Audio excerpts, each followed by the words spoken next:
Muchísimas gracias. Buenas tardes o buenas noches a los presentes. Nuestra presentación está prevista para tener un tiempo de algo como 25 a 30 minutos y después entonces vamos a abrir las preguntas. Bien, en verdad estamos haciendo esta charla como una breve presentación del curso de Introducción a la Programación y Control de Mantenimiento que vamos a dictar por Predictiva 21 en el próximo mes de septiembre. Bien, en este curso nosotros vamos a incorporar 7 temas que están relacionados con la preparación para la implementación del PCM, o sea, planificación y control de mantenimiento. En verdad, yo considero que la planificación y control de mantenimiento se divide en 3 partes, como vamos a mostrar a continuación. Una primera parte son los estándares que debemos establecer y la integración corporativa. Y una vez que logremos este intento, entonces pasamos ahí sí a la propia base de datos, que es la segunda parte, y es responsabilidad del órgano de planificación y control de mantenimiento, un órgano que fue creado alrededor de los años 60 por la industria de aviación civil. Y después se quedó mucho tiempo solo en uso por este sector y ahí por los años 70 ya se empezó a aplicarlo en algunas plantas, pero solo en los años 90 que aparece con una mayor fuerza y una mayor especificación. Yo tuve el privilegio de participar de la empresa que fue la primera en Latinoamérica a implementar este tipo de tecnología de planificación y control de mantenimiento, ahí en el año 1972. Bueno, entonces aquí vamos a ver lo que está indicado, que sería la evolución de los métodos y sistemas de mantenimiento, luego los criterios de gestión, los métodos para análisis diagnóstico, que hoy día se llama autoevaluación de mantenimiento, los tipos de organización, los criterios para establecer las prioridades, las criticidades y jerarquización de los activos y finalmente la parte de estandarización de la información, que ahí ya es la propia conceptuación de mantenimiento y también la comunicación con el sistema informatizado, el sistema informático. Bueno, aquí vamos a mostrar un poquito solo de nuestra historia, que en el curso lo vamos a mostrar con mucho más detalles, incluyendo el desarrollo de un taller para que se consoliden los conceptos. Bueno, sabemos que la primera generación de la industria aparece ahí por el siglo XVI, el siglo XVIII, con la mecanización y el uso de agua y vapor. O sea, las máquinas se cambió los métodos manuales para métodos automotrices con uso de vapor. Y esto se mantuvo por unos 100 años, como pueden ver, hasta el año 1860, que es cuando aparece la producción en serie, instituida por Ford, y las líneas de montaje y también los equipos eléctricos. Aparece el motor eléctrico y el desarrollo se pasa a hacer no más por máquinas a vapor, todavía sigue siendo, pero más por equipos eléctricos.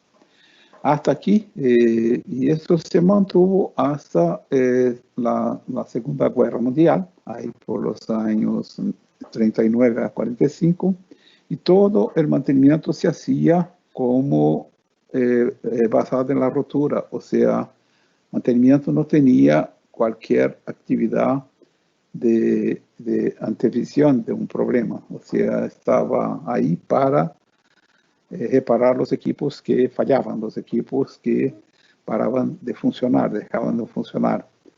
Era el llamado, hoy día llamamos mantenimiento correctivo. En esta época, mantenimiento era considerado una función, ni digo secundaria, pero de último nivel en las empresas. Los mantenedores eran llamados de un mal necesario y nosotros mismos nos considerábamos así como inferiorizados en relación a los otros órganos, particularmente al órgano de operación, que era considerado así el órgano más importante dentro de la empresa, porque el que generaba los ingresos para la empresa. Bueno, después de esto, ahí por los años 50, la industria siente la necesidad de evitar la falla y así aparece el llamado mantenimiento preventivo, siendo la palabra preventivo de prevenir, evitar que ocurriese la falla. Pero como nosotros no teníamos cualquier experiencia, lo hacíamos basado en la recomendación de los fabricantes. Y así, todo el mantenimiento además, era programado, o sea, tenía fecha definida. Y es hasta hoy día reconocido como un mantenimiento preventivo cuando se tiene fecha definida. Hoy día ya es diferente, como vamos a comentar un poco adelante. Pero en la época, por falta de experiencia, cuando nosotros marcábamos una intervención en un equipo, teníamos el momento en que esta intervención debería ser hecha. Y este tipo de mantenimiento se llamó entonces mantenimiento preventivo programado o mantenimiento preventivo sistemático. Cuando al final de los años 50, la industria de aviación siente la necesidad de que se estableciese un registro, controles, porque hasta entonces no se escribía nada, o sea, todos quedaba en la cabeza del mantenedor. Cuando era un buen mantenedor, él tenía a veces en su bolsillo algunos apuntes, pero nada formal. Y entonces la industria de aviación rompe 3 paradigmas a lo largo de nuestra historia. Ahí fue cuando rompió el primero, cuando crea a través de un órgano que era adoptado a nivel internacional y era autorizado por la IATA, que era la asociación que agregaba todos los ensambladores y operadores de aviones. Y entonces se lanza la propuesta del registro a través de este órgano que se pasó a llamar PCM, Planificación y Control de Mantenimiento. Y este tipo de mantenimiento quedó conocido como mantenimiento productivo. Bueno, después, con el desarrollo del TQC, Total Quality Control, aparece una propuesta que nosotros vamos a analizar con un poco más de detalles en esta introducción del día de hoy y con mucho más profundidad en el curso, y es cuando se busca integrar la empresa como un todo a través de una propuesta que originalmente fue hecha por Deming y Juran en sus propuestas de calidad total, el TQC, Total Quality Control. Y los franceses entonces toman esta propuesta de Deming y Juran y presentan la idea de un mantenimiento integrado a los demás órganos de la empresa. A esto se llamó en la época la Escuela Latina. Después de esto vinieron los rusos y implementaron por la primera vez en el mundo un mantenimiento basado en condición. O sea, ya no se iría a ser cíclico el mantenimiento. Ya el mantenimiento iría a ser hecho en función de una inspección, es cuando nace la propuesta de la inspección, o sea, un programa donde se hacía un acompañamiento de los equipos en función este acompañamiento es que se definía el momento de intervenir. Estaban haciendo, por lo tanto, el llamado mantenimiento basado en la condición o en el estado. Esta propuesta rusa era basada solamente en los sentidos humanos, entonces basado en principalmente la audición, la visión, el tacto y la audición, tacto, el olor, el olfato y la visión. Bien, y los estadounidenses, tomando estos conceptos, empezaron más por un aspecto comercial a desarrollar instrumentos para mejorar, tornar más objetivas estas inspecciones. Y es cuando nace entonces el llamado mantenimiento predictivo. La palabra predictivo de predecir. Entonces era una idea evolucionaria, pero la verdad era una mejoría de un proceso desarrollado por los rusos. Y adelante vinieron los ingleses y hicieron una propuesta, ya nos acercando de los años 70, hicieron una propuesta de también hacer una evaluación económica del mantenimiento. Cuando ellos desarrollan la llamada terotecnología, o sea, la tero es una palabra griega que significa evaluación de la tecnología. Entonces, esta evaluación tenía más un fondo financiero de dinero. Y es por ahí que nace entonces el life cycle cost, o sea, coste de ciclo de vida, que todavía era muy, muy elemental. Después se va a desarrollar, pero la idea original estaba ahí.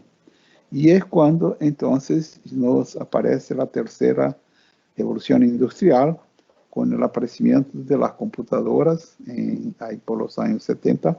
Eran computadoras muy grandes, las empresas que tenían una sola y normalmente ocupaban todo un piso de la oficina central de la empresa, un espacio muy grande. En el año 1978, yo personalmente me involucré con este tema y la empresa que yo trabajaba compró la última generación de las computadoras, que era el barra 370 de IBM. Esta máquina, que era una máquina extraordinaria, tenía la capacidad de procesar 128K. Imagínense ustedes. Y era la última palabra. Entonces también con las computadoras empieza a aparecer la automación. Y ahí tenemos la llamada tercera revolución industrial, que es la revolución de la informática, ¿no? Bueno, y en Japón ocurre un hecho muy curioso, que se automatiza una planta de Toyota, del grupo Toyota, y esta planta empezó a operar casi que sola, basada en sistemas electrónicos, y con esto los operadores empezaron a tener mucha actividad, porque la máquina casi que hacía todo solo. Él apretaba un botón y la máquina empezaba a funcionar y seguía ajustando y seguía operando sola. Y con esto los operadores estaban muy ociosos. Y el gerente de mantenimiento el gerente general de esta planta, Giovanni Podenso, él ve que los operadores estaban con muy poca actividad y los mantenedores estaban muy sobrecargados con las tecnología innovadora que se estaba apareciendo, surgiendo, y ellos se ocupaban mucho. Y con esto, Nakajima tuvo la idea de transferir a operación 5 tipos de actividad de mantenimiento. Y se llamó a esto el mantenimiento autónomo. Pero Nakajima, además de esto, él también buscó conocer todo lo que se había desarrollado hasta la fecha y creó una metodología incorporando todas las propuestas que se habían hecho hasta entonces. Y esta mezcla de tecnologías hasta entonces desarrolladas junto con el mantenimiento autónomo él llamó de TPM, mantenimiento productivo total. Pueden observar que hasta el nombre productivo él lo toma también de la propuesta de la industria de aviación. Bueno, a partir de ahí, todo esto nosotros vamos a detallar en el curso, pero aquí vamos a acelerar un poquito. A partir de ahí aparece un montón de otras nuevas propuestas. El RCM aparece en el año 1978, pero también para la industria de aviación civil. Es cuando aparecen los jets. Entonces, con el aparecimiento de los jets, con mucha tecnología incorporada, las empresas de aviación estaban con un problema que era garantizar que el equipo volase, pero con poco mantenimiento. Y entonces, pero los equipos tenían mucha tecnología pequeña, de pequeño porte, y con esto baratas también. Y ellos entonces propusieron hacer las redundancias en los equipos, en los componentes de los equipos, de forma a garantizar mayor confiabilidad de los equipos, de los aviones. Y esto hizo con que, de hecho, los aviones sean, y son hasta hoy día, los equipos más confiables que tenemos en el mundo, con esta incorporación. Por esto, esta propuesta se llamó Reliability Center Maintenance, o sea, mantenimiento centrado en la confiabilidad. Bien, en este momento ya estaban apareciendo las PCs, las computadoras portátiles, y con esto también aparecen las soft house ven en este medio un momento de ganar mucho dinero y empiezan a desarrollar los sistemas automatizados para hacer la gestión de mantenimiento. Y a este sistema se llamó, a esta época se llamó análisis diagnóstico de mantenimiento. Para esto, ellos fueron a buscar la propuesta de la Escuela Latina de incorporación de la empresa como un todo, o sea, la corporatividad. Bien, a continuación tuvimos al final de los años 80 una propuesta de Taiichi Ohno, que era el presidente de Toyota, de implementar un sistema muy bien armado de implementación de todo el proceso de gestión, una especie de cadena de valores de forma a garantizar la sostenibilidad de las empresas. Este sistema se llamó TPS, Toyota Production System. Y bueno, después vino la tercerización que aparece en la mitad de los años 80 y fue hecha en el inicio con un poco de problemas porque se buscaba solamente reducir costos y esto no era bueno y no términos de calidad. Y con eso la tercerización fue mal vista porque al bajar los costos de contratación no se daba a la tercera, la contratada, condiciones de hacer un trabajo bueno, porque si no ofreciese valores bajos, perdía la competencia. Y entonces la tercerización hubo 10 años de mal desarrollo por el problema financiero. Y hasta que en la mitad de los años 90 las empresas que estaban contratando dieron cuenta que debería mezclar un poco del aspecto de calidad y no tanto el aspecto de dinero. Bueno, y esto para las empresas contratadas que llegaron hasta ahí, entonces ellos ya tenían mucha experiencia y buscaron hacer un mantenimiento ya no tan basado en dinero y sí basado en la calidad. Entonces la tercerización pasa a tomar una otra forma de actuar y que sigue hasta los días de hoy. O sea, hoy día nosotros sabemos exactamente o que tercerizar, cuándo tercerizar, qué tipo de tercerización y a quién voy a tercerizar, qué metodología voy a usar. Y esto todo con este desarrollo a partir de la mitad de los años 90. También en el inicio de los años 90, un inglés, él toma los conceptos desarrollados por la industria de aviación, RCM, y los adecua a las plantas, a las empresas de tierra. Entonces nace el llamado RCM 2. Después de esto vino la, el aparecimiento exactamente en el año 2000 de una propuesta de los nórdicos de Europa, de los países del norte de Europa, que siempre fueron muy buenos en la parte naval, para que se juntase los conceptos de confiabilidad con los conceptos económicos, o sea, el RCM con la terotecnología, y nace entonces el llamado Business Centered Maintenance, mantenimiento centrado en el negocio, que fue el primer nombre del actual Asset Management.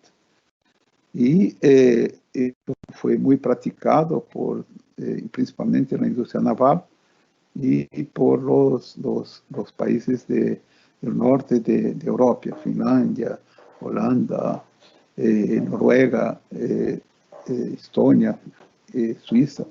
Y bien, y después los ingleses, tomando conocimiento de esta propuesta, junto con los neerlandeses y también los de Australia, entonces ellos establecen una institución que se llama IAM, Institute of Asset Management. Entonces cambiaron el nombre de Business Maintenance para gestión de activos. Y o sea, los equipos pasaron a llamarse activos y los mantenedores dejaron de ser mantenedores y sí gestores de activos.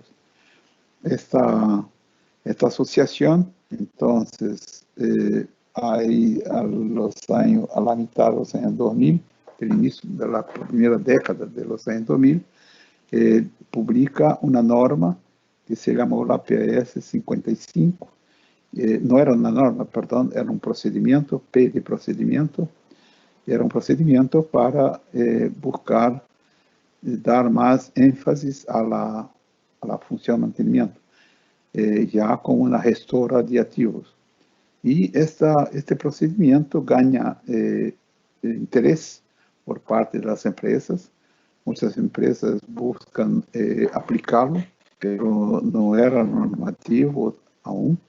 Y esta búsqueda de implementación de la ISO, de la PAS 55, hace con que una norma internacional, la ISO, International Standardization for Organization,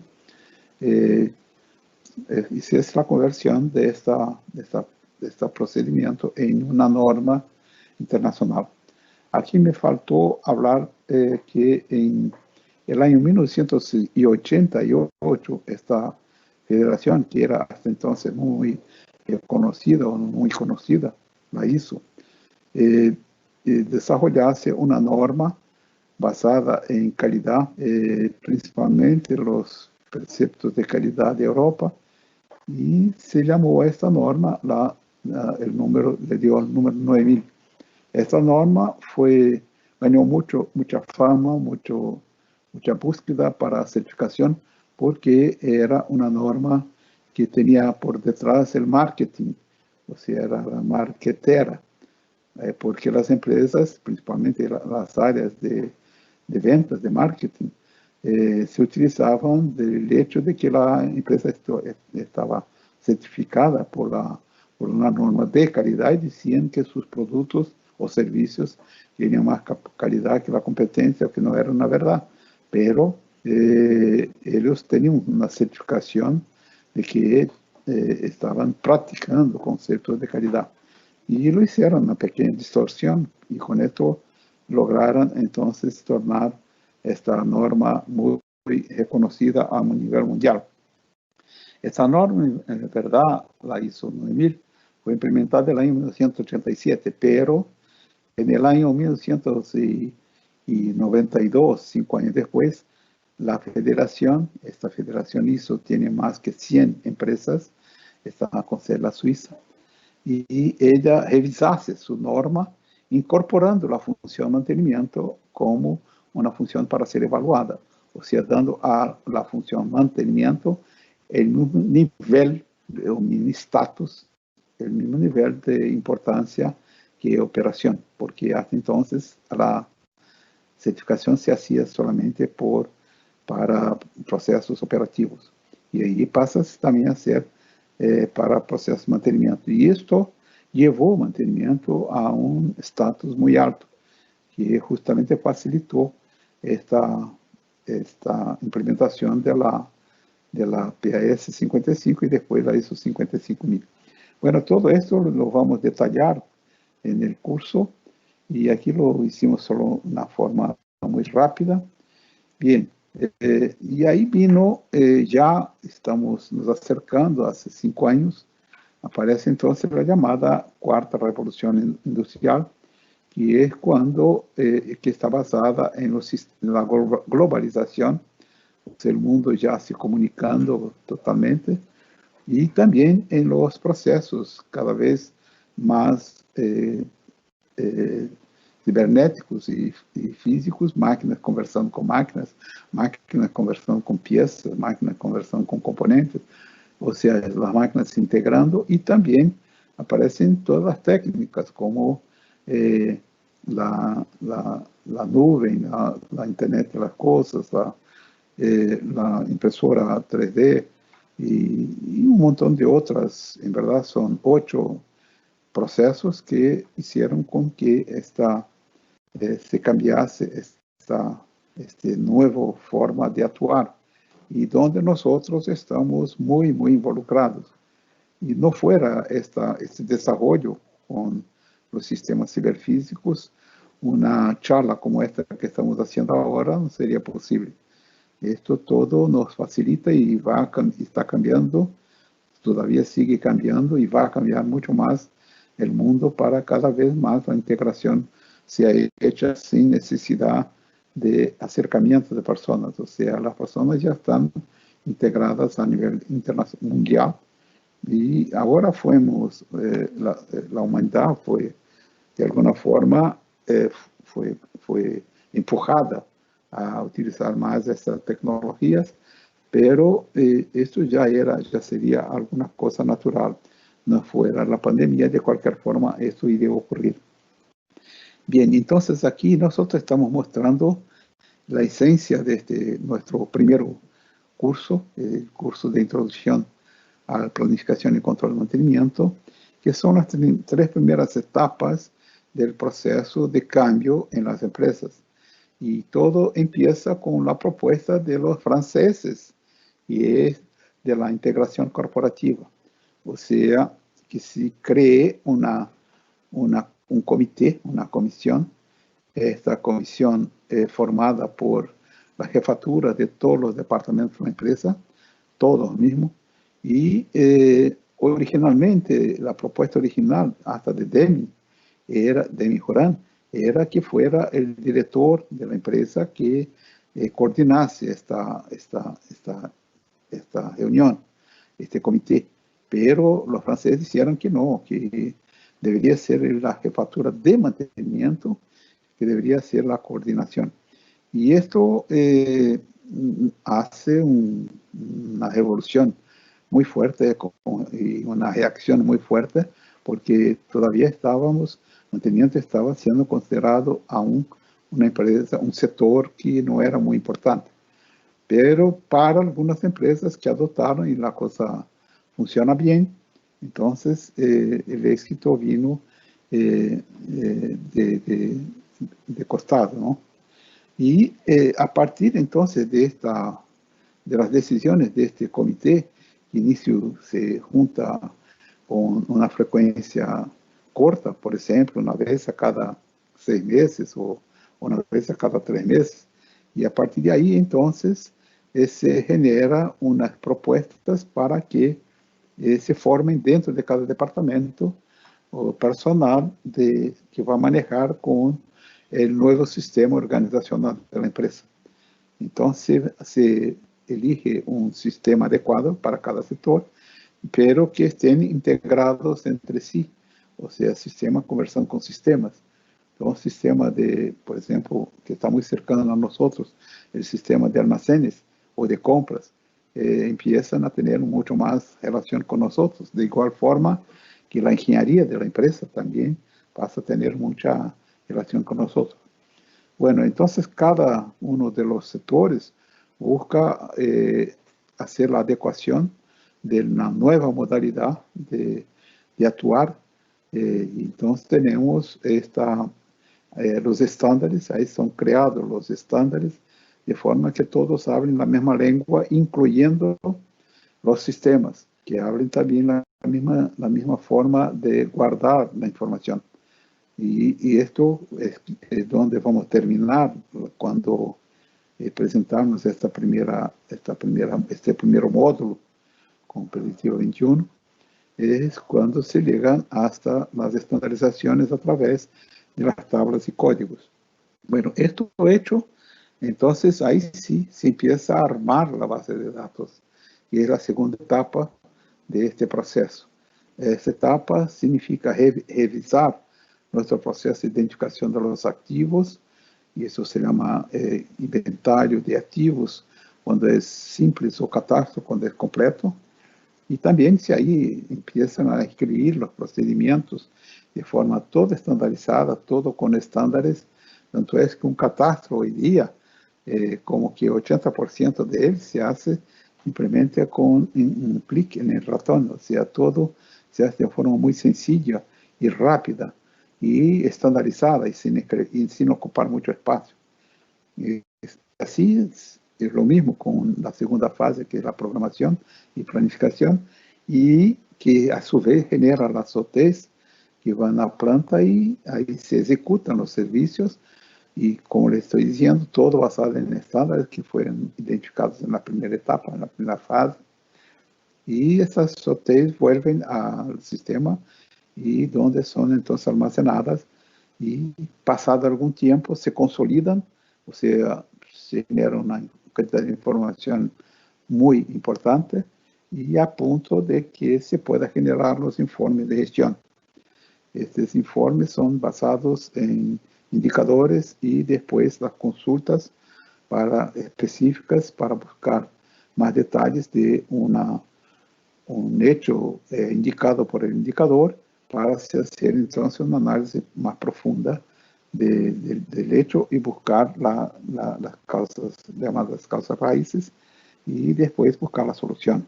Estos informes de gestión, a su vez, entonces, ellos ya forman la tercera etapa del sistema como un todo, que es la generación de propuestas por un comité propio, por un grupo propio, se llama de ingeniería de mantenimiento. Este grupo, que es calificado, muy especializado para hacer este tipo de análisis, y tiene mucha experiencia de planta, de pisos de planta, ellos entonces generan propuestas para los tres grandes niveles gerenciales de gestión: el nivel estratégico, alta gestión, ahí son informes más basados en dinero, en costos; los niveles ejecutivos, las gerencias, las jefaturas de departamento; y los niveles operacionales, los encargados, los supervisores, los ingenieros de planta, o sea, la personal de pisos de planta. Cada informe tiene su forma y su contenido para atender específicamente a las jefaturas que les tocan. Bien, ahí está entonces el proceso como un todo, y que nosotros podemos dividir en tres grandes grupos. Aquí arriba llamamos entonces de estandarización del mantenimiento, y es justamente el foco de nuestro curso, que vamos a dictar en el mes de septiembre. Y después que todo esto esté armado, es que vamos a la segunda fase, a hacer la segunda etapa. Yo no puedo empezar a hacer un edificio empezando con las paredes o con el techo. Yo tengo que empezar con las fundaciones, y justamente este módulo de estandarización de mantenimiento es que genera esta base sólida, estos alicerces, para que el sistema que después vamos a desarrollar sea un sistema que logre su finalidad, que es tener base de datos completa, confiable y consolidada. Ahí tenemos la segunda etapa, que es de responsabilidad del PCM, Planificación y Control de Mantenimiento, y una vez que ellos a veces trabajan 3, 4, 5 años para tener todo ajustado, pero una vez que completo su trabajo, ellos entonces empiezan a quedarse en exceso de personal. Es común que en el inicio tengamos algo como entre 10 y 15 personas del total de mantenimiento actuando en el PCM, pero después ellos van estando cada vez, cuando la cosa está toda alineada, toda aceitada, entonces todo funcionando bien, del PCM se saca un grupo mayor, 2/3 del PCM, para formar entonces la ingeniería de mantenimiento, que es el último órgano, que es un personal muy calificado y es calificado para hacerlo, para hacer el análisis de los informes de gestión y generar las propuestas a los gerentes. Bien, observen entonces que aquí todo se empieza con aquel proceso de análisis organizacional. Y como estamos entonces destacando, ese tema de nuestro curso dentro de un mes. Bien, existen, en verdad, varias metodologías para hacer este trabajo de análisis diagnóstico, o sea, la integración corporativa, la evaluación de los puntos donde la empresa puede mejorar. El más común de entre todos se llama radar. Fue una metodología desarrollada por los americanos en el año 1986, donde se establecen parámetros que son mensurables, o sea, pueden ser atribuidos valores, puntos, y estos puntos se hace una encuesta que se pasa a toda la gente de pisos de planta, principalmente los mantenedores, operadores, pero también personal de soporte, hasta personal de logística, de almacenes, de transporte, etcétera, para nos apoyar y mostrar dónde están nuestras debilidades y nuestras fortalezas. Y es justamente lo que hace el radar.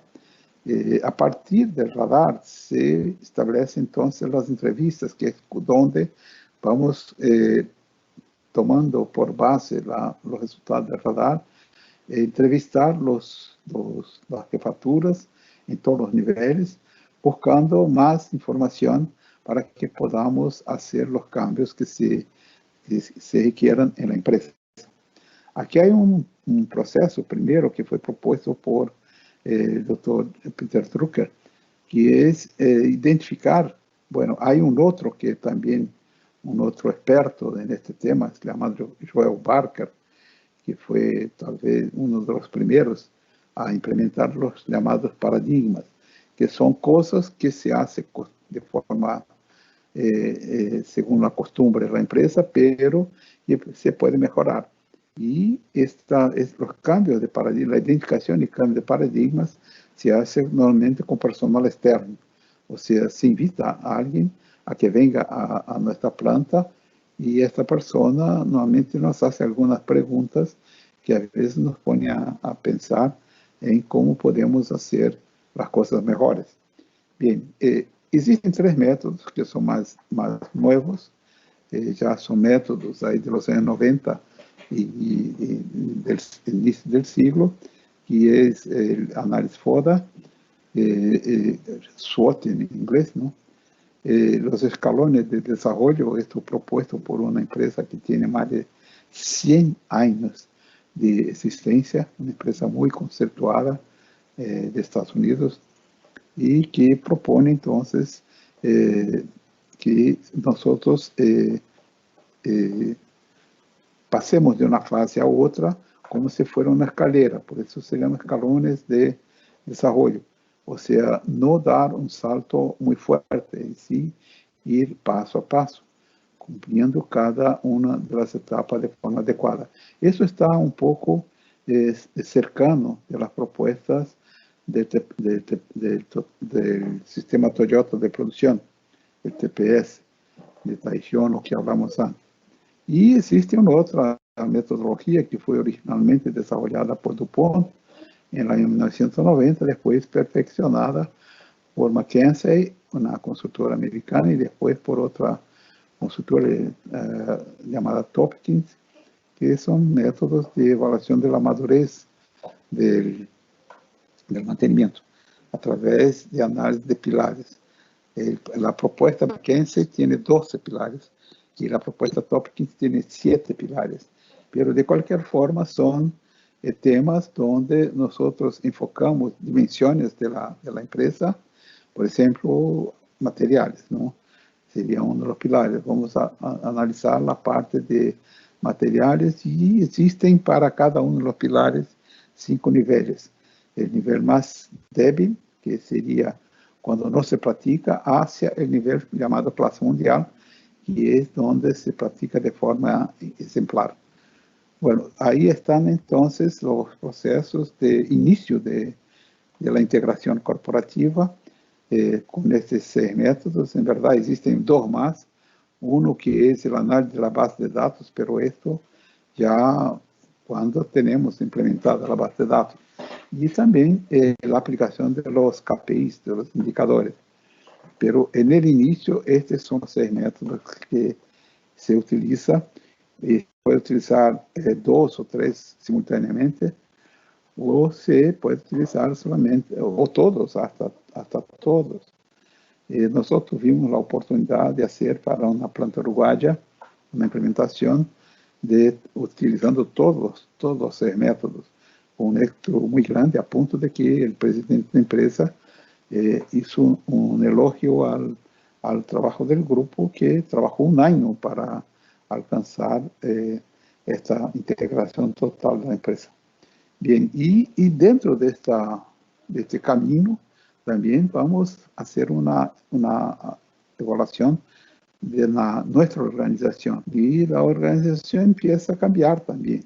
Entonces, principalmente con el aparecimiento del PCM y las acciones del PCM. Y después la ingeniería de mantenimiento, que también genera propuestas que pueden generar grandes cambios en la empresa. Y dentro de las estructuras organizacionales que se encuentran, esta es la más antigua de entre todas, y es la llamada estructura centralizada. Ela fue propuesta por ONU, Organización de las Naciones Unidas, en el año 1975, y donde pone mantenimiento como una actividad con el mismo estatus, con el mismo nivel, y los órganos operativos, o sea, los órganos de proceso. Entonces, el mantenimiento actúa apoyando a todas las áreas de proceso de forma centralizada, o sea, todo el personal está dentro de un mismo órgano, y ese es el órgano de mantenimiento. Y ahí está también la ingeniería de mantenimiento y el PCM haciendo su trabajo de estandarización, de armar una base de datos adecuada y también después generando los informes que son analizados. Existe, aquí solo para concluir, perdón, pueden ver que en el año 2015, este es un valor de una encuesta brasileña de la Asociación Brasileña de Mantenimiento, 40% de las empresas brasileñas adoptaban ese tipo de estructura organizacional. Tenemos la estructura descentralizada, que tuvo sus años de oro en los años 80, cuando apareció el Lean Management, que no se debe confundir con Lean Manufacturing de los días de hoy. El Lean Management estaba muy asociado con el downsizing, o sea, reducir la cantidad de jefatura dentro de la planta.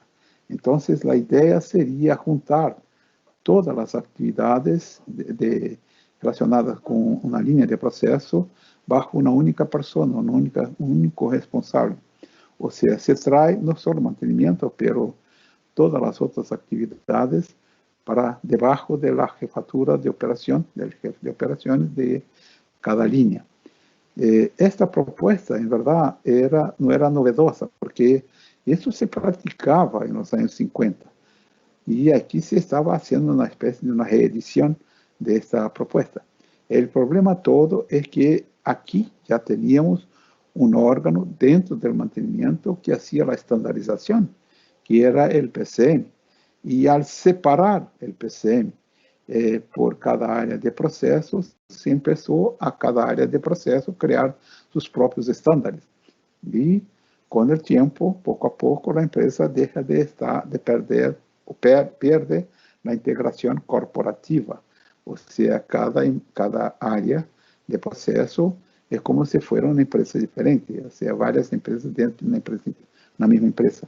Y eso hizo con que esta propuesta fuera entonces perdiendo su interés.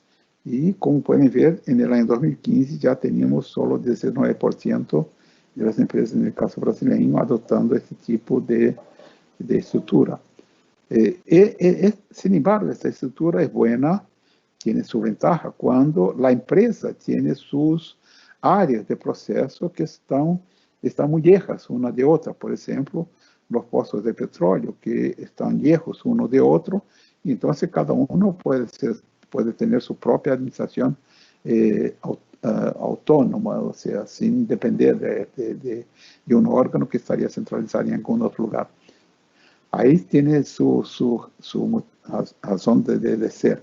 Por eso es que todavía no llegó a cero, entonces está bajando, pero y nunca va a terminar por este problema de la estructura de empresas que tienen sus plantas descentralizadas, o sea, distribuidas geográficamente en lugares distintos. Pero aparece una, que es, ahí ya estamos en el cambio del siglo, que es la mezcla de las dos anteriores, que es la llamada estructura mixta. Y esta está creciendo cada vez más, donde cada área de proceso tiene su propia estructura de ejecución y mantenimiento, pero todos bajo una misma estandarización creada por el PCM, que está centralizado en el órgano de mantenimiento. Y este órgano de mantenimiento también tiene un grupo de ejecutores o ejecutantes de mantenimiento calificados que pueden prestar auxilio a cualquier área que tenga un exceso de servicio. En un momento ellos pueden prestar el auxilio, que se llama entonces el taller central. Esta es la estructura que se está creciendo en utilización. Bueno, y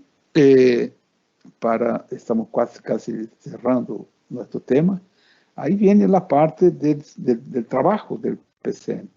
Y el trabajo del PCM es primero establecer un lenguaje estándar para toda la empresa. O sea, todos debemos hablar la misma lengua. Si yo caracterizo una intervención como un hecho, como una falla, otro compañero mío deberá caracterizar el mismo hecho también como falla y no como defecto.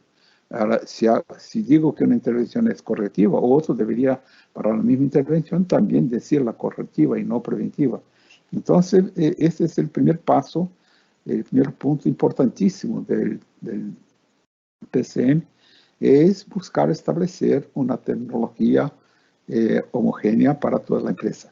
En nuestro curso nosotros vamos a presentar las referencias de las tecnologías de mantenimiento más utilizadas a nivel mundial, que se puede decir la tecnología estándar y que está incluso aprobada por ONU, está en la ISO 9000, está en la ISO 55000, o sea, está en instituciones muy reconocidas de reconocimiento universal.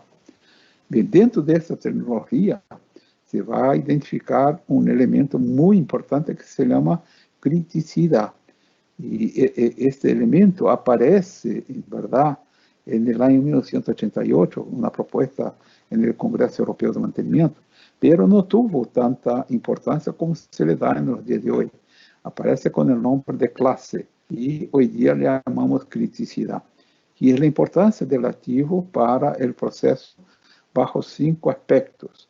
El aspecto de valores, o sea, cuando el equipo genera grandes pérdidas de dinero, el aspecto de patrimonio, el aspecto de seguridad, el aspecto de medio ambiente y el aspecto de nombre de la empresa.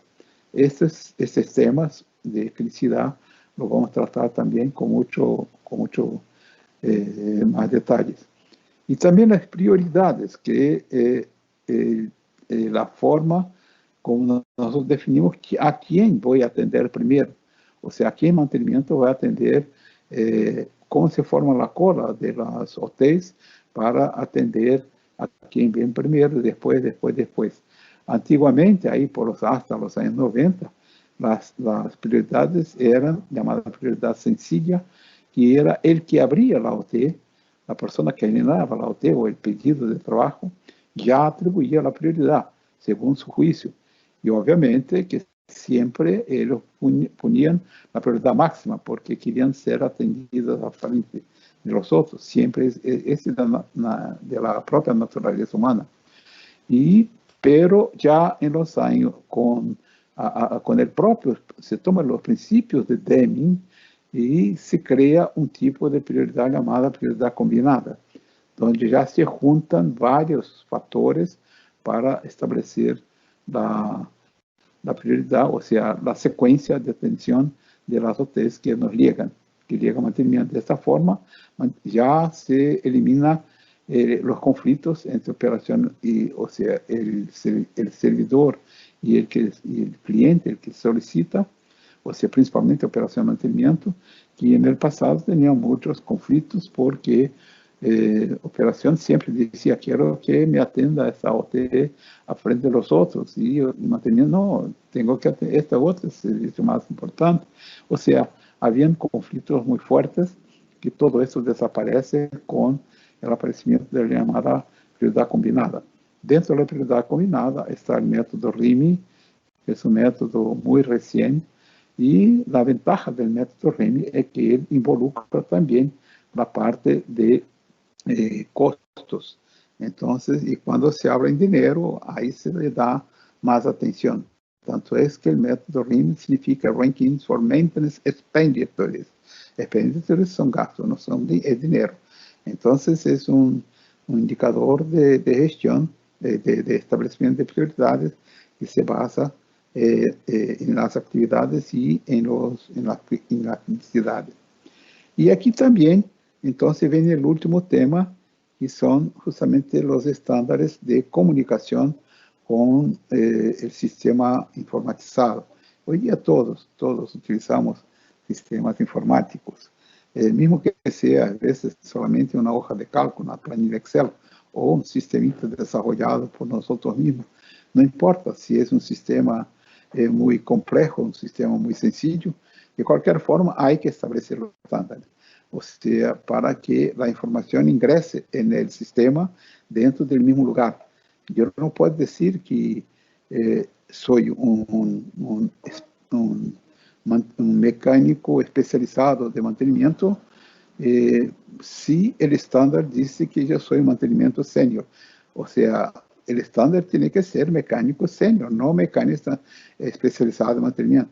O sea, no se puede poner nombres diferentes en la forma como se identifican las cosas dentro del mantenimiento. Un buen sistema tiene, por lo menos, debe tener por lo menos más que 15 tablas. O sea, esta estandarización de comunicación de nosotros con el sistema se hace a través de las tablas. Estas tablas se juntan para formar los códigos. Y hoy día las tablas tienen más que la ventaja de la estandarización de la información del sistema, como principalmente de facilitar el ingreso de la información, porque cuando voy a cargar una información, el propio sistema me puede abrir la tabla correspondiente y yo voy con el ratón y clico sobre el elemento que quiero, sin que tenga que utilizar el teclado, o sea, tipear. Y cuando se tipea, siempre se cometen errores.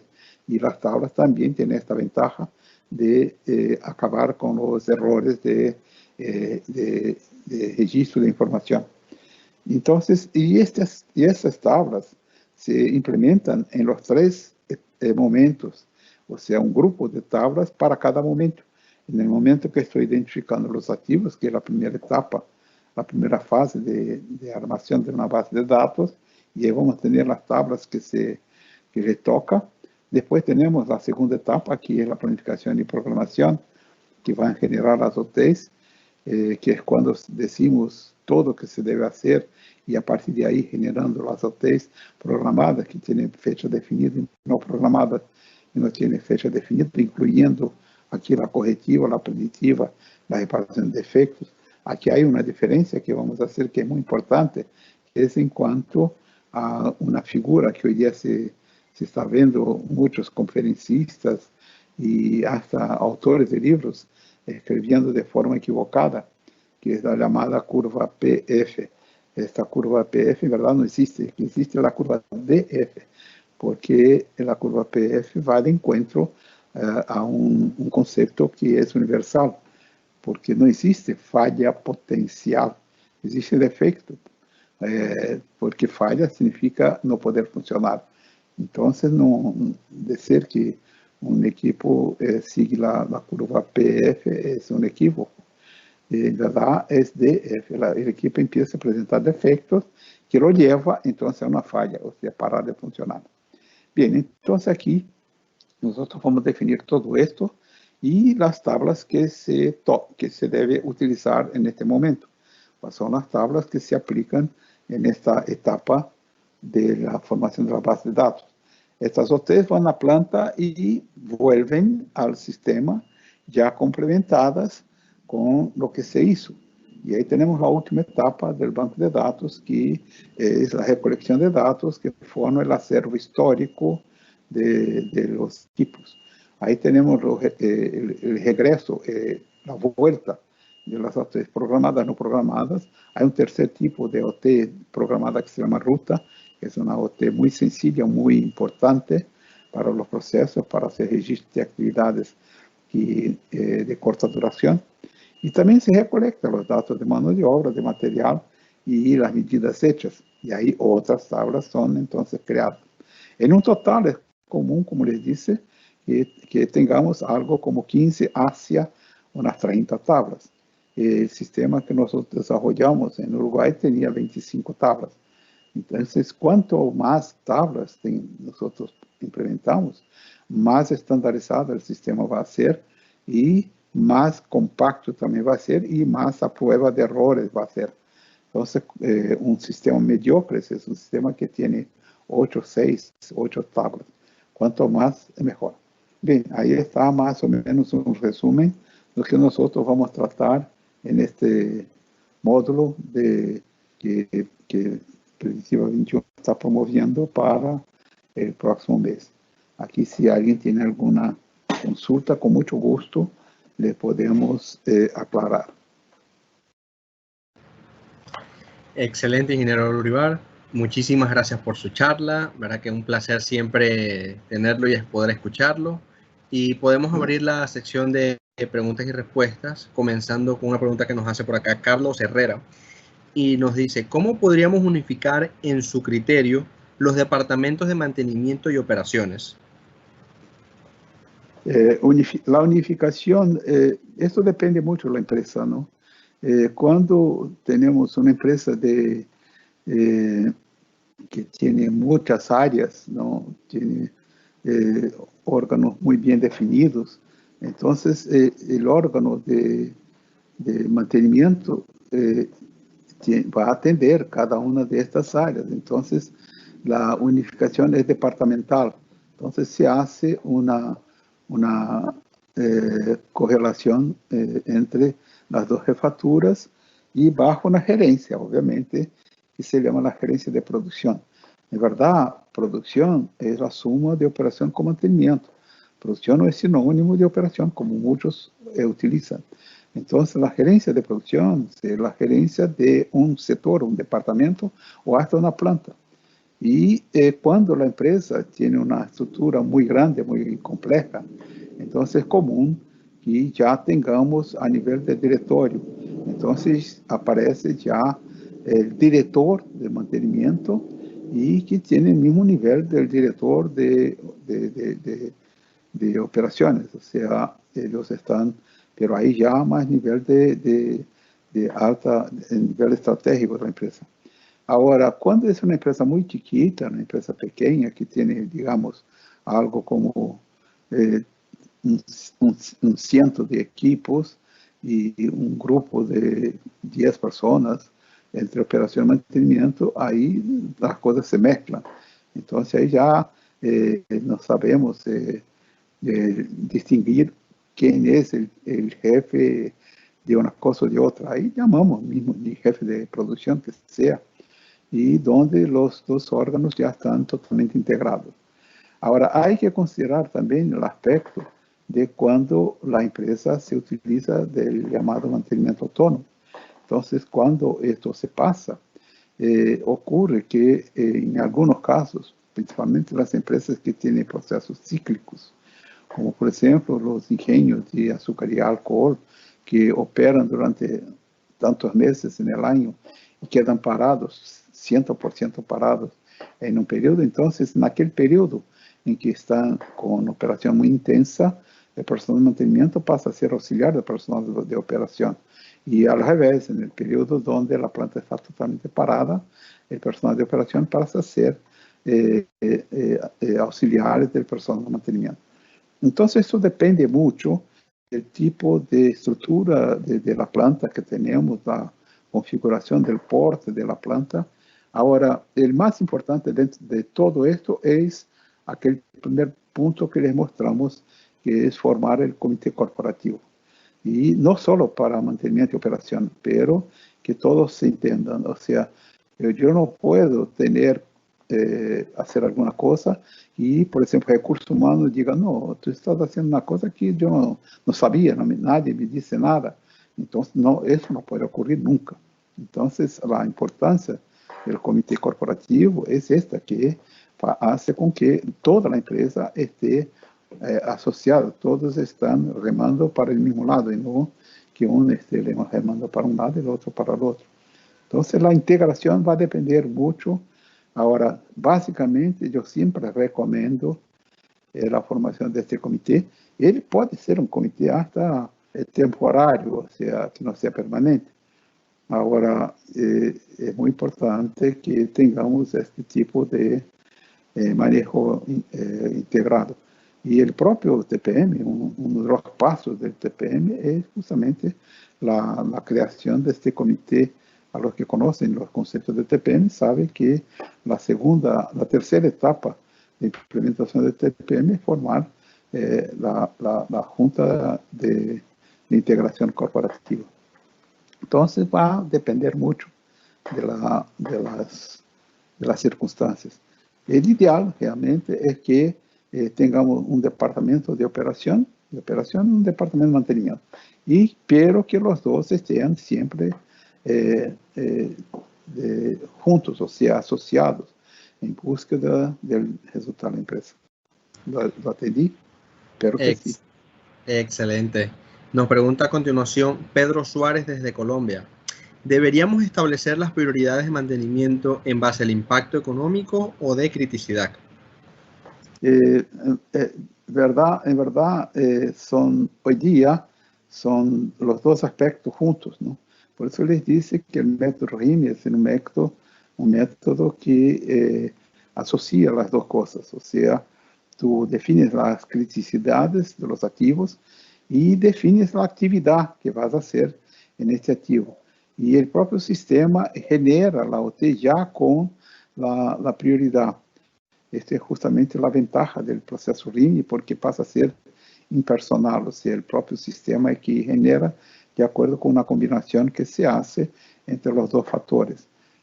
Uno de los factores es la criticidad, obviamente. Y la criticidad en sí misma ya contempla uno de los factores, es dinero.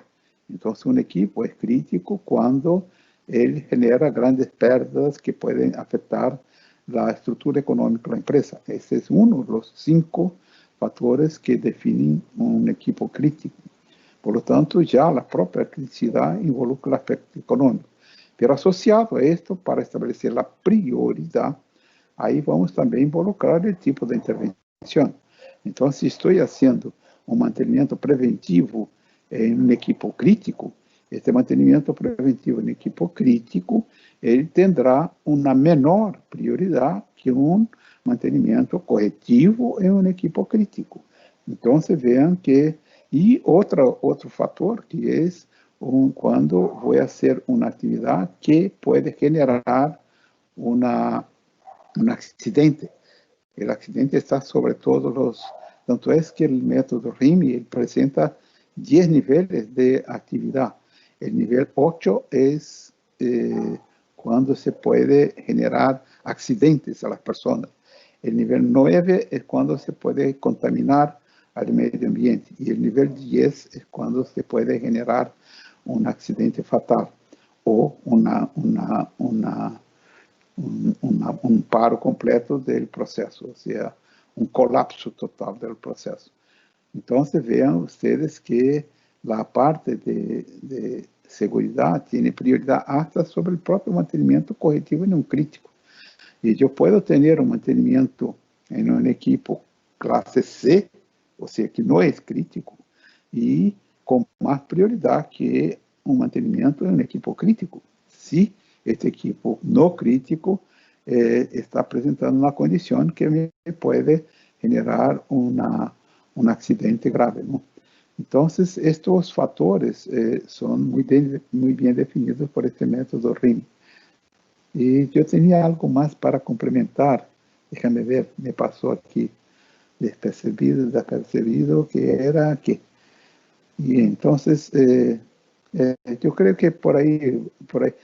Ah, sí. En cuanto a esta cuestión de la estrategia, ahí voy a salir un poquito, no solo de prioridad, pero también de estrategia de actuación. Para los equipos críticos, los equipos clase A, lo que se busca es la confiabilidad 100%, o sea, cero falla. Y se puede lograr. Y yo tengo algunas empresas, varias empresas, conozco varias empresas que alcanzaron este nivel. ¿Y cómo se logra que un equipo crítico, un clase A, no tenga fallas? A través de un monitoreo en tiempo real. O sea, ya se hace una inversión muy grande porque se ponen dentro del propio equipo sensores que están enviando la información a un servidor que a su vez envía la información a un panel, algunos llaman panel de a bordo. Es un panel donde están los algoritmos que integran las variables que están siendo evaluadas en tiempo real por los sensores que están en la máquina. Entonces la inversión es altísima, pero con eso realmente se logra la confiabilidad 100%, o sea, no hay fallas. Y en este caso pasamos a nos preocupar en minimizar los defectos, ya no más las fallas, porque las fallas cero. Y sí buscar minimizar los defectos. Para los equipos clase B, a eso se hace entonces mantenimiento más barato, y los clases C, como ya decimos antes, se hace mantenimiento correctivo, puro correctivo, o sea, no hace cualquier tipo de control. Como es común, dependiendo de la empresa, dependiendo de la cantidad de redundancia que tiene, como es común se encontrar 30, 40% de equipos clase C, la reducción que tenemos de gastos es inmensa, porque a estos equipos no hacemos nada, siquiera control, no lo controlamos, dejamos que viva su vida normal. Y cuando él presenta falla, lo reemplazamos o recuperamos, nada más que esto. Entonces ya el costo de mantenimiento en términos de administración es cero. Y por esto es que la estrategia también depende de la criticidad del equipo. Y esto viene asociado con la prioridad también, que es la condición de la intervención. Excelente. Nos pregunta a continuación Gaspar Soto desde Medellín, Colombia. ¿Podría, por favor, profundizar un poco más sobre la curva PF o la inexistencia de la misma? Esta pregunta es una pregunta un poquito peligrosa, porque yo tengo muchos amigos, muchos compañeros, consultores, hasta profesionales muy calificados, que se utilizan de esta curva, publican, escriben sobre esta curva PF. De verdad es un problema conceptual, porque las normas internacionales, incluyendo la ONU, la ISO, ellas dicen que falla es término de la habilidad de un ítem para desarrollar función requerida. O sea, término significa que no puede, ¿no? No puede funcionar. El equipo está impedido de funcionar. Término de la habilidad de desarrollar función requerida. Entonces, este equipo está parado. Este equipo no puede funcionar. Y no puede funcionar por 5 factores que ya hasta enumeramos, ¿no? Uno de ellos es justamente el problema de dinero, el otro es el problema perdón, disculpa, estamos hablando de falla. Entonces, la falla es cuando el equipo está impedido de funcionar. Y estar impedido de funcionar puede ser por un problema mecánico, electromecánico o neumático, hidráulico, donde el equipo tiene una pane, tiene un problema, y esto le traba y él no, si tú quieres ponerlo en marcha, no lo logras. Eso está entonces en condición o estado de falla. La otra alternativa de tener la falla es cuando tú ves que un equipo está ofreciendo riesgos de un accidente y tú mismo lo cortas y pones un candado y una etiqueta diciendo no opera esta máquina. Entonces también está caracterizando la falla. El equipo no puede funcionar. La tercera condición de una falla es cuando también el equipo puede generar un daño al medio ambiente y tú lo ves como tal, también lo cortas y no lo dejas funcionar. De cualquier forma, la falla significa no poder funcionar. Y el mantenimiento correctivo significa entonces que la reparación de la falla. Por eso la palabra correctivo es de corregir falla, no defecto, porque el defecto significa que el equipo no está bien, está con alguna condición inadecuada de funcionamiento, pero puede seguir funcionando hasta el momento más adecuado de intervenir en él. Por ejemplo, yo tengo un equipo que está con alguna fuga, pero esta fuga no llega a ser perjudicial al medio ambiente o al propio proceso, y entonces lo dejo funcionando. Este equipo está en una condición de defecto y no está en estado de falla. Entonces, el problema está ahí, es que la gente habla en falla potencial y falla funcional. La falla potencial, en verdad, no es falla, es defecto, porque se dice que el equipo va a seguir funcionando hasta alcanzar la falla funcional. Y entonces, cuando ocurre la falla funcional, ahí se hace un correctivo. Pero este periodo que va desde el momento que se detecta que el equipo no está bien, está con problemas, no es falla, porque dejamos funcionando. Si lo dejamos funcionando, eso va, mira que eso contradice el propio concepto de falla. Falla es no poder funcionar. Si el equipo lo dejo funcionando, entonces no existe la falla potencial, existe el defecto. O que se llama falla potencial es solo un aspecto de nombramiento, de concepto, y concepto básico y internacional, peor que todo internacional. Por lo tanto, la curva PF existe, sí señor, y sin duda es muy importante determinarla, pero no es PF, es DF, o sea, defecto y falla. O sea, defecto como o que se llama, entre comillas, falla potencial es defecto, y la falla funcional es la propia falla. Entonces, ahí está esta mezcla a veces es un problema de conceptos que aparece ahora. En el momento en que uno alerta a la persona que está hablando sobre la curva PF, la persona inmediatamente entiende y hace la corrección, la revisión.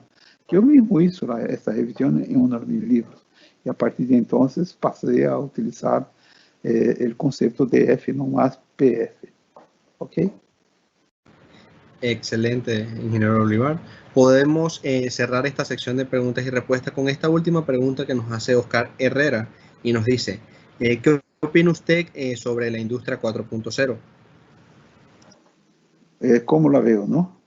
Bien, la industria 4.0 llegó y las noticias no son buenas. Lo que va a pasar es que con el desarrollo, el avance de la industria 4.0, ¿cómo decir? La forma de ver mantenimientos y los propios mantenedores tienen que cambiarse. Nosotros no podemos más ser simplemente aquellos que conocen el equipo, el equipo está con problemas y voy y lo resuelvo. No, esto no es más necesario, que quiero decir. con la industria 4.0. Hoy día, yo puedo tomar un muchacho que tiene alguna formación mínima y darle una responsabilidad grande, porque este muchacho va al equipo y por detrás de él, o sea, de soporte a través de, por ejemplo, utilización de una lente holográfica, ele pode receber toda a orientação do que tem que fazer através de um experto que está a quilômetros, ou hasta em outro país, ou do outro lado do mundo, e que lhe dá toda a orientação. Então, isto vai ser um cambio muito forte para nós, mantenedores.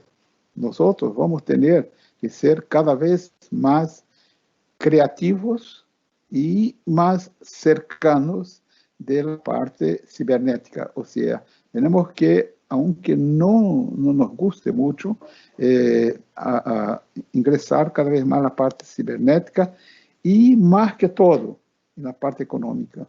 E isso para nós é como me permitem usar a expressão violentar a nós mesmos, porque nós somos técnicos, somos criados e temos uma formação técnica e não financeira. Para isso existem os expertos em finanças, os contadores, eles são Pero hoje em dia não há como escapar. Nós temos que avançar cada vez mais profundamente na parte de dinheiro, de finanças. E esta indústria 4.0 vem justamente nos forçar, de alguma forma, a buscar processos, métodos e procedimentos e intervenções mais econômicas. É por isso que eles dizem que hoje se busca esta implementação de los sistemas que estén autoevaluados por los propios sensores. Y ahí nosotros no tenemos más que nos preocupar con esto. Basta que nosotros sepamos hacer la integración, o sea, busquemos los algoritmos de forma a integrar la información de los sensores. Y cada vez más vamos a estar a distancia de los propios procesos, o sea, vamos a estar más lejos de las intervenciones. Hoy día, eu creio que todos ustedes saben, ¿no? Debe ser muy común. Usted está con un problema en su televisor y llama a la proveedora de tu señal y ella dice, sácala la tarjeta y dime el número. Y en el momento que le dice el número, ella dice, aguarda 5 minutos y el equipo vuelve a funcionar. O sea, el mantenimiento siendo hecho a distancia, y esto cada vez más, esto va a pasar porque cada vez más los equipos van a ser ciber, no van a ser tan mecânico, la parte mecânica, la parte hidráulica, la parte neumática y la parte eléctrica van a ser secundarios comparados con las partes de inteligencia, por así decir, de los equipos. Entonces nosotros tenemos que nos meter en esto, estudiar cada vez más el aspecto de la parte relacionada con procesos informáticos, o sea, nos acercamos más al personal de TI al revés del personal de operación, por ejemplo. Además que operación está desapareciendo y va a desaparecer cada vez más, porque cada vez los sistemas son más automatizados y los operadores van a quedarse cada vez más en la sala de control y queda en la planta la gente de mantenimiento. Bueno, entonces así lo veo la industria 4.0 como una especie de nos forzando a nosotros a hacer cambios. Si nosotros, todos los cambios son muy difíciles, porque a nadie le gusta salir de su zona de confort, o sea, aquello que domina. Y ahora estamos siendo empujados, por así decir, a nos meter en áreas que no es tanto de nuestra... No aprendemos en las escuelas. Ahora, aquí siempre digo, el ingeniero es una persona que es un profesional que es diferente. Me disculpen las otras profesiones, pero nosotros no aprendemos a hacer cosas diferentes o reparar cosas. Nosotros aprendemos a ser ingeniar, o sea, creativos. Y por esto creo que esta industria 4.0 no va a ser tan complicado para nosotros, pero hay que entender que los cambios están ahí y tenemos que no meter en él, o sea, y no buscar pensando que estamos viviendo en el siglo XX. No, ya estamos en otro siglo con otra configuración. Entonces, lo que veo es que yo mismo, a los que no saben, yo tengo 80 años, y cuando yo me jubilé con 50 años, que en la época podía, yo tenía 37 años de trabajo, y cuando llegó a los años 60, yo dijo a mi señora, mira, yo voy a parar, ya tiene personas ahí para avanzar, y mi señora me dice, no puedes hacerlo, si tú haces, mueres. Y así es verdad, o sea, nosotros aprendemos a estar siempre en evolución.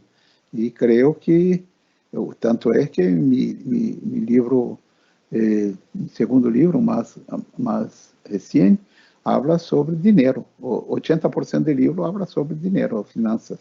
O sea, y no soy un profesional de finanzas.